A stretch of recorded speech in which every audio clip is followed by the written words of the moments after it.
Welcome everyone, and we are so excited for you to join us for a very timely presentation today about vaping, facts and talking points from Dr. Christopher Peltier.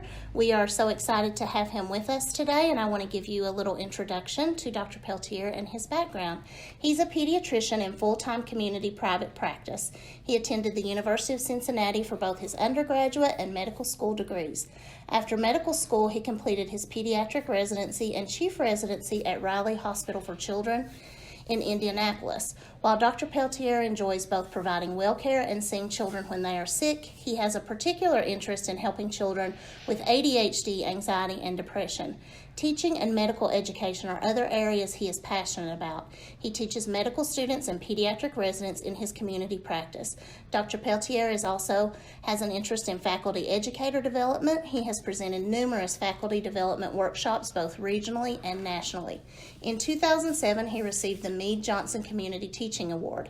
Dr. Peltier is very active in the Cincinnati Pediatric Society and the Ohio chapter of the American Academy of Pediatrics, where he serves on the board of directors and as the chapter's treasurer. When not in the office, he enjoys spending time with his family, cheering on the Cincinnati Bearcats, visiting amusement parks, and going to Broadway shows. And I think I've heard a rumor that he will be expanding his cheering this fall to the OSU Buckeyes. We are so excited to have his practices participate in Wave 2 of our Smoke-Free Families program, and I'm so excited for you to learn more about vaping and Dr. Peltier's experience in our Smoke-Free QI program. Take it away. Thanks, Kristen. I have no financial relationships to disclose or conflicts of interest to resolve. I have a few learning objectives over the next 15 or 20 minutes. We're going to discuss the known and potential risks of e-cigarettes, vaping devices, and pod systems, also known as the Juul. We're going to review methods to screen and counsel patients and families, and we're going to identify resources to help our patients understand risks. We really do know in 2019 that vaping and e-cigarette use is a public health crisis. In 2018, almost 21% of high school students used e-cigarettes in the past month. E-cigarettes are the most popular tobacco product used by adolescents, and since 2015, this is increasing in incidence. And perhaps most alarming, preliminary federal data, as reported by the Wall Street Journal, suggests that rates of use may have increased 75% from the years 2017 to 2018. And if confirmed, this would translate into an increase in prevalence of e-cigarette use from 12% in 2017 to nearly 20% in 2018. I think these quotes really summarize the magnitude of the issue we're facing with our patients using e-cigarettes. Gia Tolentino in the New Yorker said that young people have taken a technology that was supposed to help grown-ups stop smoking and invented a new kind of bad habit, one that they have molded in their own image. The potential public health benefit of the e-cigarette is being eclipsed by the unsettling prospect of a generation of children who may really love to vape. And in 2018, Scott Gottlieb, the commissioner of the FDA, said that kids' use of e-cigarettes has reached an epidemic level of growth. Electronic cigarettes, sometimes referred to as electronic nicotine delivery systems, are made up of many different devices which can come in many shapes and sizes. These include cig-alikes, which were the first generation of products that really did resemble cigarettes, vaping pens, mods, and advanced personal vaporizers, which allow users to customize many features, including the battery temperature in e-liquids, e-cigars and pipes, and most recently pod systems, which include Juuls and other products such as Fix and Suorin. Pod systems are very small and very discreet, and thus popular among teenagers. So when we're talking to our families and our patients about e-cigarettes, we need to ask the right questions. Some teens may not consider certain products such as Juuls as a type of e-cigarette. So you need to specifically ask about use of e-cigarettes, vape pens, or Juuls. Including this terminology in your anticipatory guidance may allow you to more accurately screen for the use of these products. Well, what are e-cigarettes? E-cigarettes are made up of a battery, an atomizer with a heating coil, and an absorbent material, that absorbs a liquid that can contain nicotine, flavoring, and chemicals such as propylene glycol and vegetable glycerol. This battery allows the atomizer to heat the liquid that's called e-juice, which creates an aerosol that is breathed into the lungs and breathed out into the air repeatedly. Some of these devices are preloaded with an e-juice that comes in bottles like these, and others where the users add it themselves. The original e-cigarettes look like a cigarette, came preloaded, and were disposable.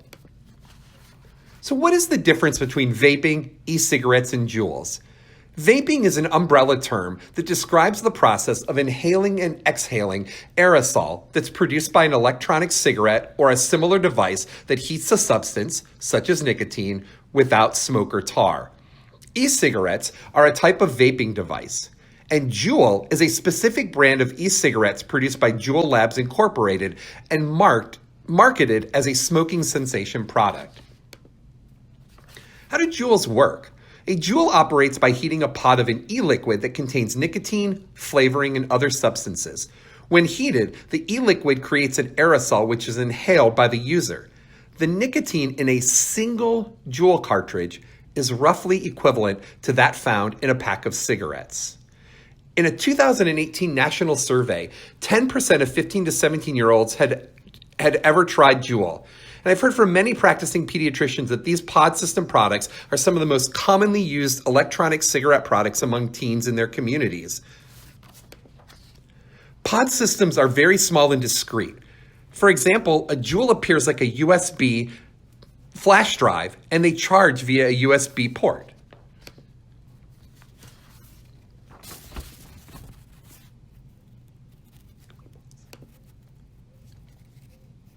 Can we pause for a second? Yeah. Hold on a second. Sure. So how does somebody actually use a Juul pod? Well, first, you need to charge it by plugging it into the USB port in your computer, and it can reach full charge in about an hour. You then remove the colored cap and insert the cartridge end into the device. Voila! It becomes your mouthpiece as well as the flavorful engine that powers the Juul. No buttons or switches are needed. You just draw in air to get it going. Carefully at first, it may seem strong to first timers. There's even an indicator that glows during use to reflect the pull strength and while charging. When the pod is inserted, users gently tap the device twice to show the charge level. How do teens obtain them?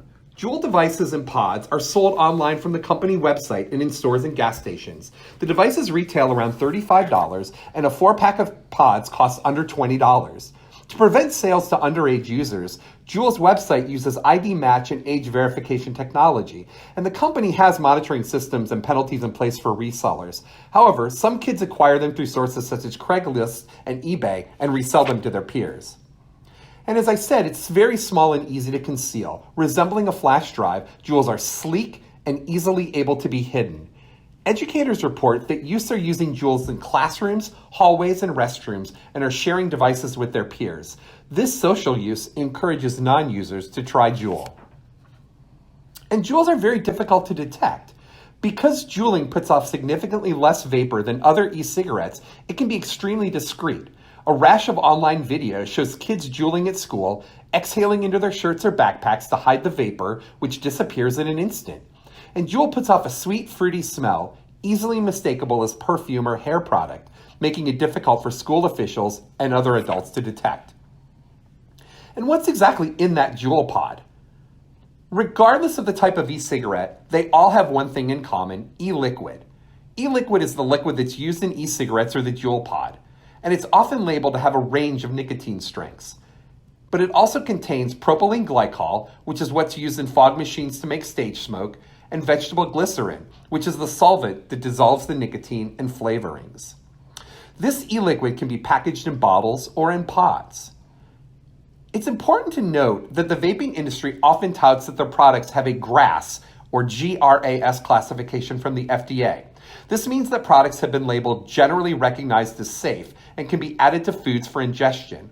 However, it's very important to note that ingestion is different from inhalation, and so these products may not be safe for inhalation. The youth-friendly flavors are a primary draw of e-cigarettes, In a recent CDC FDA survey, nearly a third of middle and high school students cited the availability of flavors as the main reason for use. And these flavors can include popular flavors like mint, candy flavor, various fruits, and chocolate. One of the major appeals is that there are over 7,000 flavors of e-liquids available. These trendy flavors have been very successful in using as a marketing strategy that allows e-cigarette and vape users to consume nicotine without the harsh taste of cigarettes. But it may come to a surprise to many users, the flavors themselves can pose a risk to the e-cig or vape user. Some flavors have been shown to be toxic due to the chemicals they contain. In 2009, the Obama administration passed the Tobacco Control Act, which outlawed flavors in cigarettes. They did so because of decades of evidence that flavored tobacco attracts kids. Unfortunately, that law does not apply to e-cigarettes, so we have a generation of youth who have easy access to nicotine that comes in fruit, dessert, mint, and candy flavors. Because of the flavoring, many kids incorrectly think they are only vaping flavor.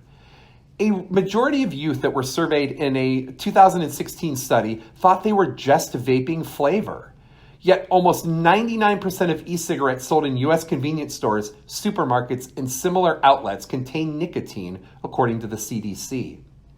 Furthermore, a new study by Truth Initiative found that 63% of Juul users between the ages of 15 and 24 did not know that the product always contains nicotine. Another recent study found that 68% of teens were seeing advertisements for e-cigarettes in retail stores, 40% on the internet, including social media sites, 38% on TV, and 24% in newspapers and magazines, really speaking to how much these kids are being flooded with advertisements for e-cigarettes. And these advertisements can be provocative and alluring for young people. The images seen here are pulled from the UCSF Industry Documents Library and show depictions of different e-cigarette brands on social media sites such as Instagram. These advertising techniques may be persuasive, and it has been shown that, especially among teens and young adults, receptivity to e-cigarette advertising, meaning liking and remembering advertisements, is associated with trying both e-cigarettes as well as cigarettes in the future. These products are marketed as a smoking alternative, yet in reality, they imitate combustible cigarettes.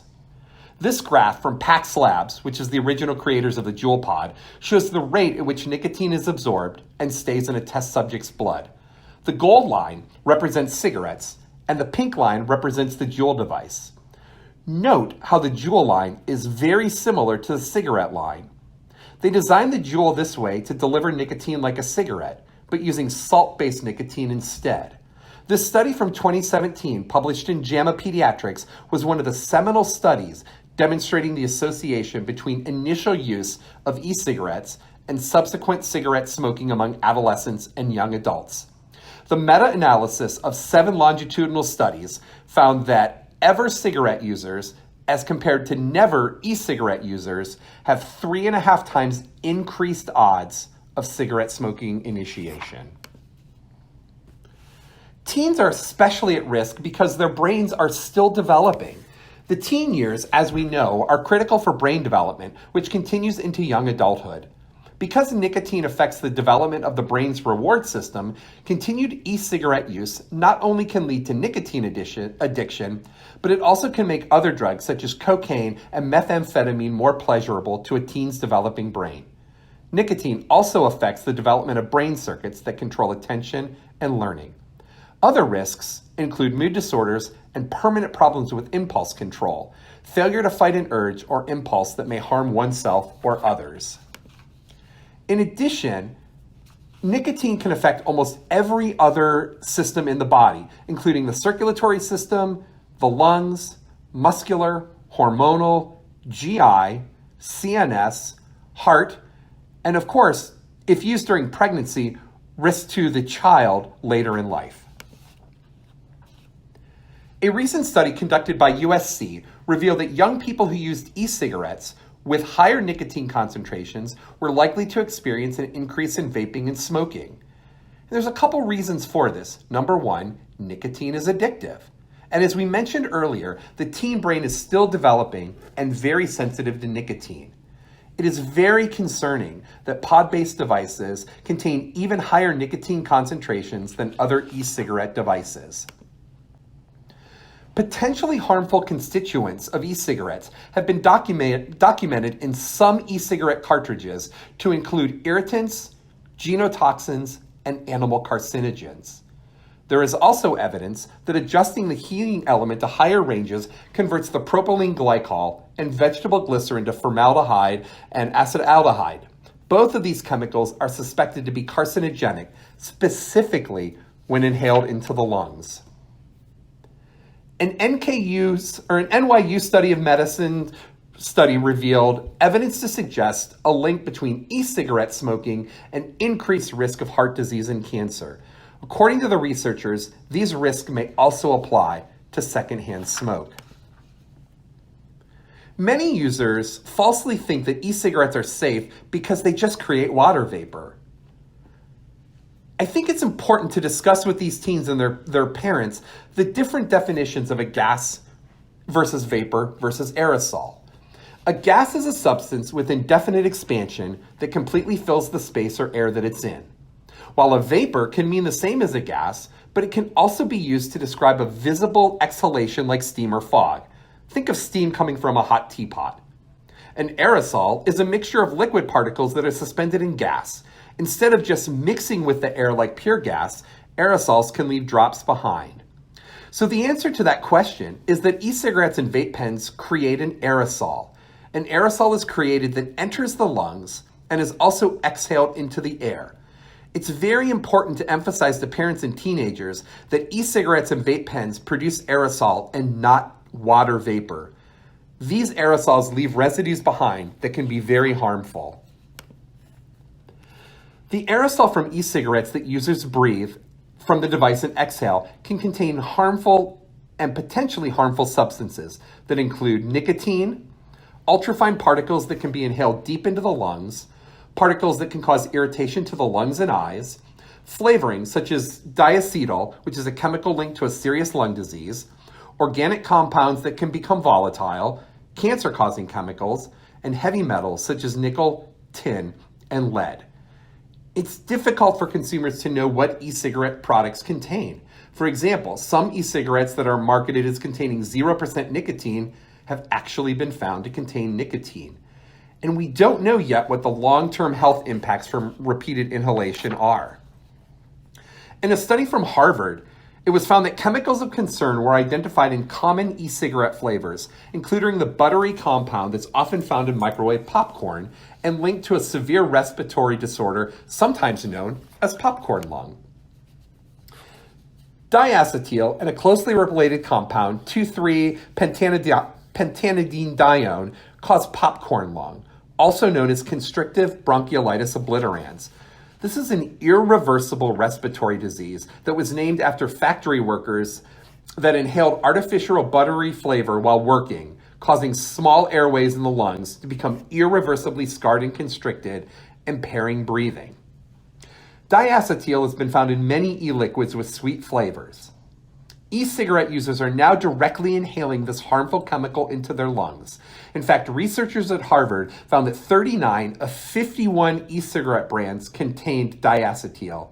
The study also found two similarly harmful chemicals that were present in 23 and 46 of the 51 flavors it tested.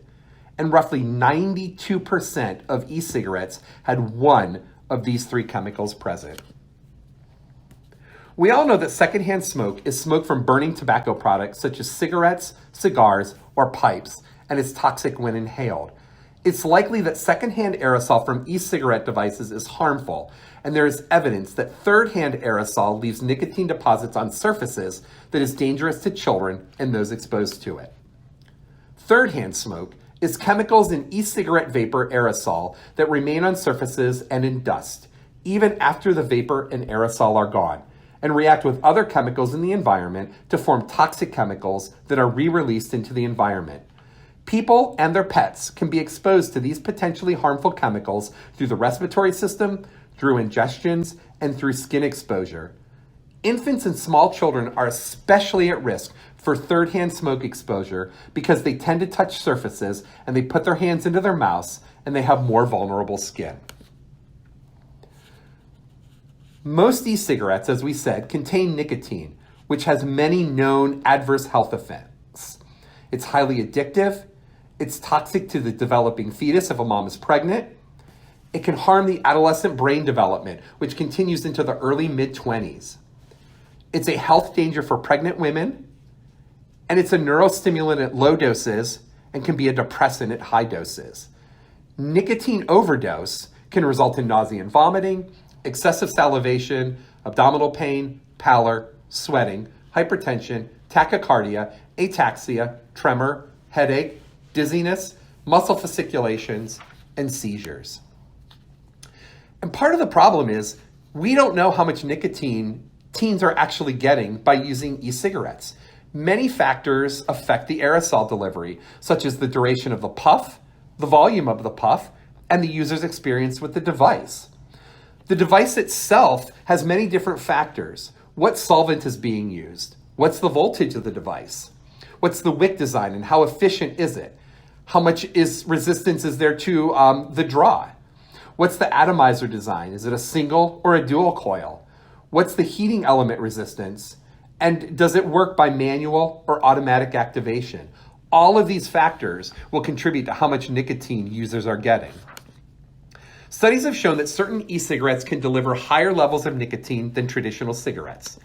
In particular, there is concern within the pod system e-liquids, like Juul, that because their e-liquids have some of the highest nicotine concentrations on the market at 59 milligrams per milliliter, whereas other e-liquids are available at much lower labeled concentrations, ranging from 0 to about 26 milligrams per ml. A recent study of youth also showed that 63% of Juul users do not know that the product always contains nicotine, suggesting that many teenagers may be misinformed about what is contained in these products. So how can we help our families and our patients?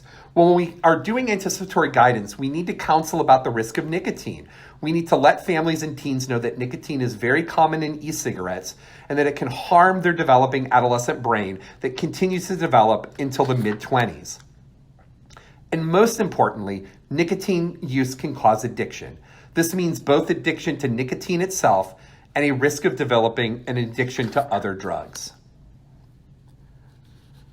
E-cigarettes also can cause unintended, serious injuries. Defective e-cigarette batteries have caused fires and explosions, some of which have resulted in very serious injuries. Most explosions happened when the e-cigarette batteries were being charged. 2,000 explosions and burn injuries were seen in U.S. emergency departments from this from 2015 to 2017. And acute nicotine exposure can also be toxic. Children and adults have been poisoned by swallowing, breathing, or absorbing e-cigarette liquid through their skin and eyes. And over 8,000 liquid nicotine exposures were reported among children less than the age of 6 during the 5-year period from 2012 to 2017. And nicotine can kill. Several cases of suicide have been reported by nicotine, and one reported child death in the United States. There are known safety risks associated with e-cigarette use, including burns and poisonings, as we just mentioned. Here are some examples of what can happen due to explosions from e-cigarette batteries.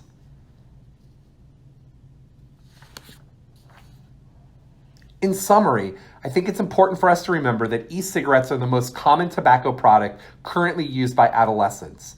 There are substantial risks associated with trying e-cigarettes. We need to screen all of our patients for tobacco exposure and include e-cigarette terminology in tobacco screening. And we need to educate our patients and families about the health risks of e-cigarettes. It is through this important work that we may prevent an entire generation of our patients from experiencing the undue harm of nicotine use.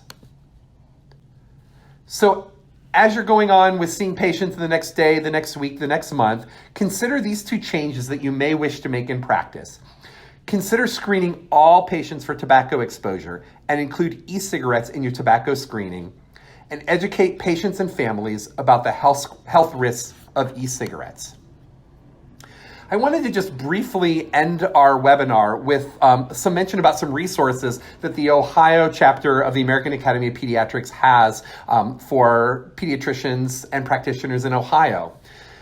This is a resource guide that is available to participants in the Smoke Free for Me QI project. And it has a very nice visual and information that you can share with families in your office about the risks and dangers of e-cigarette use. The Smoke Free for Me QI project is beginning to enter into recruitment for its third wave. Tobacco smoke exposure is a leading cause of morbidity and mortality for young children. By participating in this very important project, you will receive tools that can help you address tobacco smoke exposure early in a child's life and encourage smoke and vape-free homes during well-child visits. My practice participated in Wave 2, and it was very successful. By the end of the 6 months, we were screening 85% of all of our well visits for exposure to smoke and vaping in the home. We were providing counseling at least 70% of the time. We were able to provide resources 60% of the time. And we were able to offer referrals to the Ohio Quit line for those families that were ready to quit 70% of the time. If you're interested in finding out more information, or if you're ready to jump in and sign up, please visit ohioaap.org/tobacco, or to register, go to ohioaap.org/SSFM3REG to register. Or you can always contact our program manager, Kristen Fluitt, at KFLUITT@ohioaap for more information. Going to leave you with a couple of resources if you'd like to get more information. These are some of the resources that were used in developing these slides.